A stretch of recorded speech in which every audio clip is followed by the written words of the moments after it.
Welcome to the Nerdjacker's Vault. Today, we're diving into a foundational text of Western philosophy, Categories by the one and only Aristotle. In this work, Aristotle isn't just playing with words. He's trying to map out the very structure of reality itself. He argues that individual things, what he calls substances, are the center of everything. They support all the qualities, quantities, and relationships we see around us. Some things last, others are fleeting. By carefully sorting the way we talk about the world, Aristotle believed he could uncover the way the world actually is. Let's start where he does, with how names work. Aristotle points out something simple but profound. Sometimes, two things share a name but not a definition. Think about it. A living man and a man in a painting can both be called an animal. But they aren't animals in the same sense. The word is the same, but the meaning is totally different. Other times, things share both the name and the meaning. A man and an ox are both animals in the exact same way. Here, the name and the definition line up perfectly. He starts with this to show us that our language is complex, and we need to be precise. Next, Aristotle looks at what we can say about what. When we talk, we're usually saying something about something else. The man runs or the apple is white. There's a subject, and then there's something said about that subject. He notices that some things can be said of a subject, but aren't in it. For example, the category man can be said of Socrates, but the idea of man doesn't exist inside him like an organ. Other things are in a subject, but not said of it. Whiteness is in a body. Knowledge is in a mind. These things can't just float around on their own. Finally, there are individual things, like this specific person or this specific horse. These are the ultimate subjects.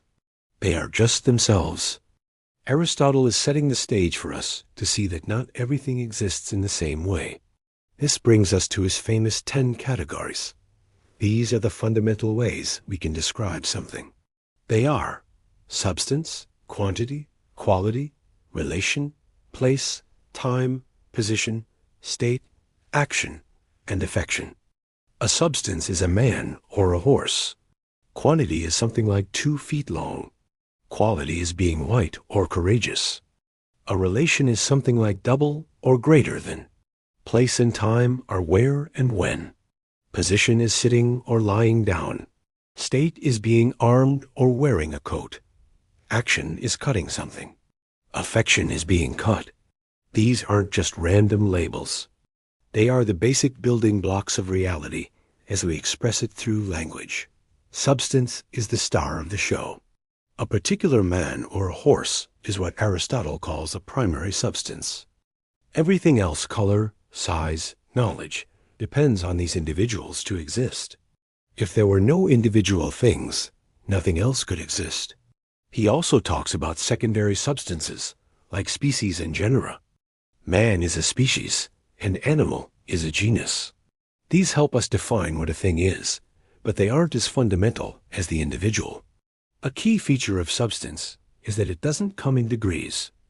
One person isn't more of a person than another. But, and this is crucial, a substance can hold opposite qualities over time while staying the same thing. A person can be healthy one day and sick the next, but they are still the same person. This ability to receive opposites is the unique mark of a substance. Let's quickly run through some other categories. Quantity is all about how much. Some quantities are discrete, like numbers, where the parts are separate. Others are continuous, like a line or time, where the parts connect. Relations are things that only exist in reference to something else. Master implies there is a slave. Knowledge implies something to be known. Quality answers the question, what kind of thing is it? It can be a stable habit, like virtue, or a temporary disposition, like being warm. Action is doing something, like heating, while affection or passion is having something done to you, like being heated.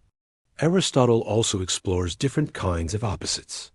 There are relatives, like double and half. There are contraries, like good and bad, which can't exist in the same thing at the same time.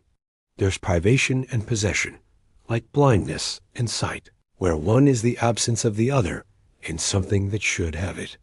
And finally, there's affirmation and negation. Simple statements like he is sitting and he is not sitting. He concludes by thinking about priority, how one thing can come before another, whether in time, importance, or logical dependence. And he looks at the many meanings of the word have. We can have knowledge, have a certain height, have clothes on, or have a family. The word changes its meaning with the context. Once again, language mirrors the structure of reality. By analyzing how we speak, Aristotle gives us a powerful framework for understanding the world itself. That's our whirlwind tour of Aristotle's Categories. It's a dense but incredibly influential work that set the stage for centuries of philosophy. Thanks for joining us in the Nerdjacker's Vault. Be sure to subscribe for more deep dives into the greatest ideas in history. If you want to listen to the full audiobook, please check the description.